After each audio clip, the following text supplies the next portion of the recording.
Good evening and thank you for joining us. The Thunder Bay District Health Unit is set to hand over control of all COVID-19 testing to the Regional Health Sciences Centre on Monday. From that day on, the hospital will assume testing appointment scheduling duties and will be the main contact to book COVID-19 tests. Michael Mahorovich has the details.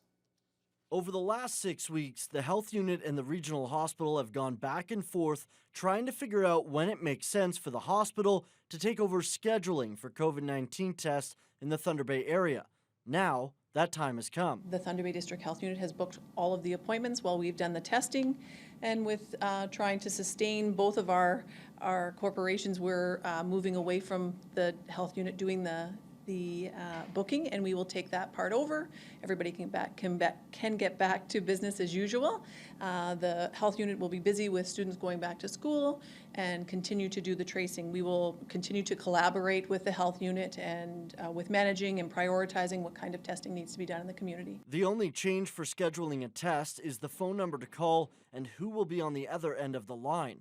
The new phone number is 935-8100. The testing will still be done at the COVID-19 Assessment Center in the parking lot of the emergency room at the hospital. Nothing else has changed, just the number to call. It will come here through the assessment center and we will be doing the booking directly. If you do have questions about COVID-19, you are still to call the Thunder Bay District Health Unit.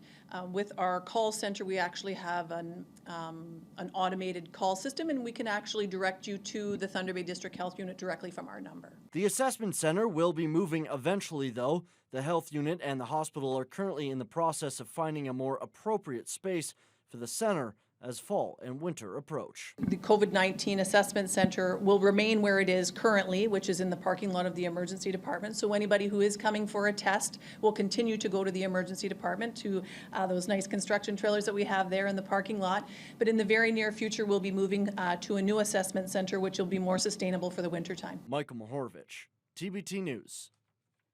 City of Thunder Bay staff are recommending that City Council delay its decision on the proposed multi-use turf facility until as late as November of 2021. In a memo, City Manager Norm Gale says this will give Council more time to fully understand the financial impacts of the COVID-19 pandemic and account for any monetary aid provided by senior levels of government. Thunder Bay is also waiting to find out if the project is approved for $22 million in funding through the Investing in Canada infrastructure program.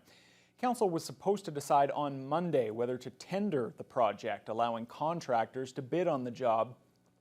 If councillors decide to wait on that until late next year, it would push the construction start date back to the spring of 2022.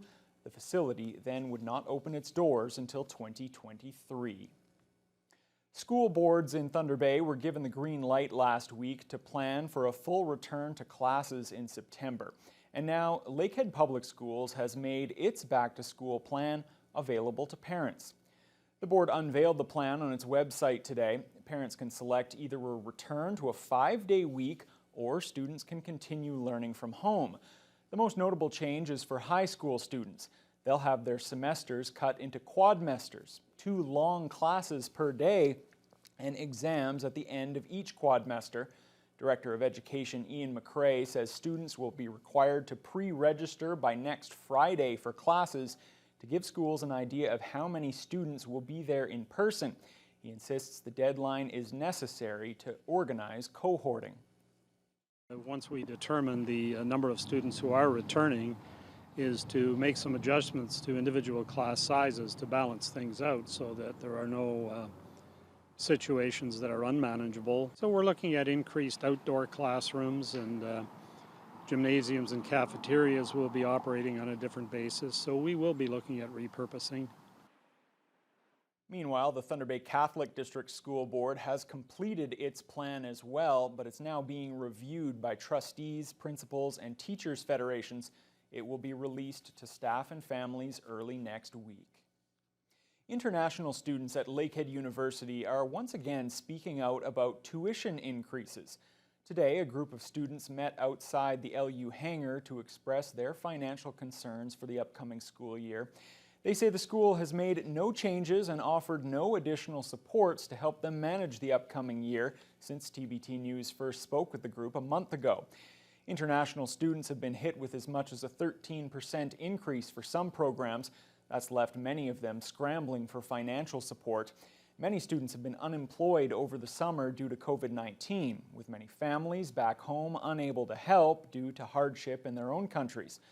Commerce student Abu Henna Mustafa Kamal explains what the group is looking for from the university ahead of September's classes.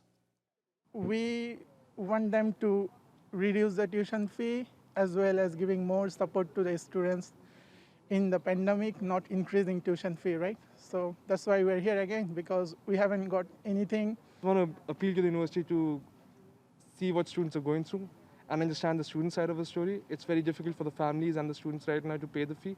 The fee is high as it is. It's for some program it's 4 to 5 times the fee, so it's difficult. So we just want the university to be empathetic towards the students and just go back and reverse the decision. Ahuja warns that if tuition fees continue to rise, Lakehead will see a big drop in international enrollment numbers. That major new transmission line between Thunder Bay and Wawa continues to make progress in spite of COVID-19 delays. Well over 100 towers have been erected along the east-west tie corridor, and the project director says the $770 million project is still likely to come online by the end of next year. More than 130 transmission towers have already been installed at various points along the 450-kilometer route from Thunder Bay to Wawa, and over 1,000 more will be erected over the next 16 months or so. The east-west tie, valued at nearly $750 million, twins the existing transmission line and is meant to ensure a reliable source of electricity for the resource sectors in the Northwest. The project had to be shut down for 6 weeks in the spring due to the COVID-19 pandemic. And while project director Jennifer Tidmarsh isn't ready to rule out a delay, she still believes they can make up the time and bring the east-west tie online by the end of next year as scheduled. The options here are for us to push harder for this winter to make sure we get the work done, or perhaps move the schedule. But again, such a high up in the air kind of situations, we're not really sure yet where we're going to land. But we can finish by the end of 2021, which is what the system operator and the OEB wanted us to end at. They should know for sure by next spring. And while it's still early, Tidmarsh says as of now, the project is on budget as well. We've got about 90% of our contracts have all been firmed up.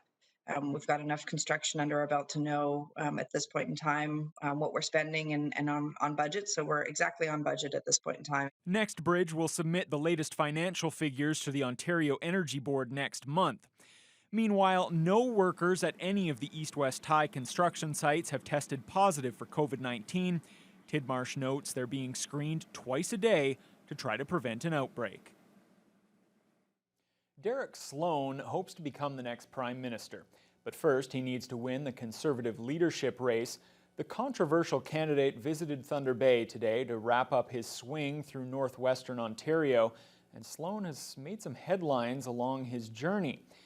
The MP for Hastings, Lennox and Addington talked to a group of roughly 30 residents today, taking questions and telling them what the federal Conservative Party would look like under his leadership. Sloan was scheduled to make a campaign stop in Fort Francis on Thursday at a local restaurant, but the night before the event, Neighbors Diner posted on its Facebook page that all proceeds would go to the local Pride organization. Sloan's team then abruptly changed the venue. Here's what he had to say about that last-minute change of plans. The evening before we got there, they put out a text saying how they disagreed with everything that I stand for. They were trying to make a big show out of it, and I'm not here to make a show. I'm here to meet with members, and I felt that based on what they did, there might be a hostile environment for the members that were to come, and we made the decision to do it somewhere else. Meanwhile, fellow Conservative leadership candidate Peter MacKay was also in Thunder Bay this morning. However, his campaign team failed to alert anyone with Dougal Media about that event. Fatal interactions between black bears and humans have been on the rise the past few years. Experts say the best way to protect yourself from a possible attack is to know the signs of an aggressive bear and to be prepared. Corey Nordstrom explains. Black bears, the only kind of bear native to northwestern Ontario, have been seen more often this summer, and not just in forests, but creeping into residential areas on a number of occasions. Matt Werner is a bear management technician with the Ministry of Natural Resources and Forestry. He explains what's causing more activity from the black bear population. I've had a shortage of natural foods, and that does lead to an increase of calls. So on years where we get a high abundance of natural foods, bears tend to stay in the forest eating berries and those fruit trees. And this year, when we've had a hot, dry summer, there's not as much of that. They're attracted to our neighborhoods through our food aromas. Cases of black bears becoming aggressive with humans is extremely rare, but incidents have been more frequent in the last few years, and recently the death of a blueberry picker in Red Lake was attributed to a predatory attack from a bear. Werner says the best way to be prepared is to have a can of bear spray and to follow these tips on the usually docile animal. Generally, a black bear will flee when it sees a human. A lot of times we tell people make noise when you're out and about, so the noise can let the bear know that you're there. And a lot of times they'll say, okay, I don't want anything to do with this, and they're gone. And Werner wants the public to be aware of the signs that a bear may become aggressive. Generally, the louder the bear is, the less aggressive it is. So if you've got a bear that's making a lot of noise, maybe it's standing up on its hind legs, that's not necessarily an aggressive behavior, and I think that's what we need to know. And when you got a bear that's maybe walking by you silently, that may become a predatory bear. Corey Nordstrom, TBT News. Local movie lovers don't have to wait any longer to attend the Silver City Movie Theatre. The facility reopened its doors today for the first time since March, but for now it's only showing classic films and newer blockbusters. Traffic was very slow for the first few films early this afternoon. Among the offerings were The Empire Strikes Back and Ghostbusters, and recent hits like Jumanji and Wonder Woman. Unfortunately, our cameras weren't allowed inside the building, and no one from the theater was able to do interviews today. Silver City is operating just 6 of its 12 theaters, with a maximum of 50 guests permitted per auditorium.